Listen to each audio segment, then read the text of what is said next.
Savanna Tomei with your Spectrum News in 90. 'Tis the season for a Red Cross blood donation. There are several opportunities throughout the state to roll up your sleeve as we head into 2024. Donors get a t-shirt and an entry for a chance to win a trip for two to the Super Bowl in Las Vegas. You can go to the Red Cross website to make an appointment. The Salvation Army of Oak Creek will have a live nativity scene this evening. There will be a 4:30 service in English and a 6:30 service in Spanish. Both will be an hour long and will feature live animals. That's at the Oak Creek Church and Community Center, and of course it's free. Grant County is launching enhancements to its 911 emergency dispatch centers. The safety technology enables the 911 center to live stream, receive multimedia messages, and pinpoint location from mobile callers all in real time, things they weren't able to do before. Since the software's public launch in 2021, it's now helped protect over 40 million people in 48 different states. Now here's your weather on the ones.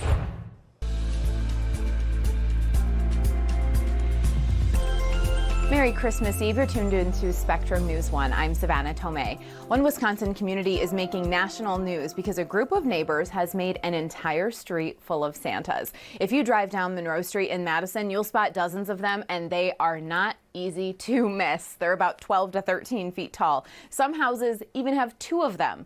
This all started last year when about 5 neighbors decided to get the same Santa. And then this year, Evan Jonovic Heath reached out to everyone for 2 blocks to try to get them on board.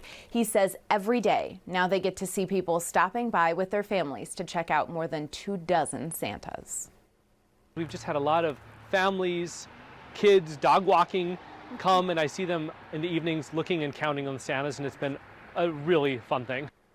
Funnily enough, he doesn't even like inflatables and thinks they're tacky, but they purposely chose something that was affordable and widely available so as many people as possible could join in. Roads here have been crowded. More than 2 million Wisconsinites are making their way home for the holidays. Now, despite this being some of the busiest travel days of the year, people were pleasantly surprised on our highways. Chicago to here has been really great. You know, we wish we'd have more blue skies, but it's been fantastic. No traffic at all. Gas prices are low right now, so driving for the holidays is cheaper this year than it was last year. This time of year, so many of us socialize and travel, except if you're sick, but many are getting sick from that socializing and traveling. Flu season typically peaks between December and February, but other respiratory viruses like COVID-19 and RSV can pose big risks to certain groups. The CDC reports that in the past 4 weeks, hospitalizations among all groups increased by 200% for the flu, 51% for COVID-19, and 60% for RSV. Spectrum News 1's Taylor Torregano talks to doctors about what they're seeing. Coming up, 30 years of the Lambeau Leap, how Leroy Butler changed Packers history forever one fateful December night in Green Bay. You won't want to miss that. Our Savanna Tomei live in Madison right now with more on the conditions there. Savannah?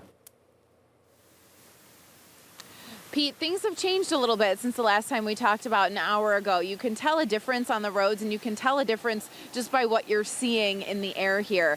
It has definitely gotten at least just a little bit warmer, probably closer to that 30 to 32 mark here in Madison, because we've gotten much smaller snowflakes, and they almost feel more like rain, like we've got more of a wintry mix. And you can see that on the roads too, because things have started to get a little slushier as opposed to just solid snow on the streets here. But we know that it will be a long day of this. So even though right now things may not be too serious, the fact that it will continue and continue and continue all day is really what's going to create problems for crews who are working to try to plow the streets.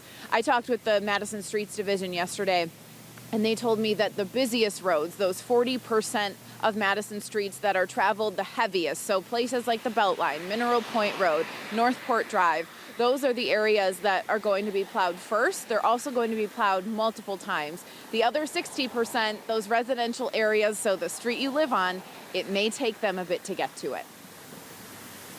We're also people out there just trying our best to keep up with the storm too. We're counterpunchers with this, so whatever Mother Nature throws our way, we're going to do our best to counteract with it. Sometimes whenever winter is really severe like that, it's going to be hard. Yeah, they're going to be doing their best basically just to keep up. The Dane County Highway Department is going to have about 60 people on their routes all day long, and so that's mostly the county roads. Meanwhile, they'll have at least a few dozen on the city streets throughout the day here, Pete. All right, Savanna, all good information there. Thanks so much for staying on top of that for us this morning. It's summer today.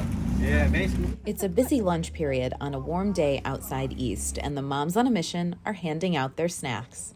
Oh, you want some sun chips? Food is the quickest way to especially a teenager's heart.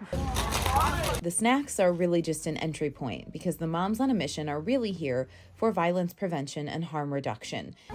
This is off-campus lunch, so students are unsupervised.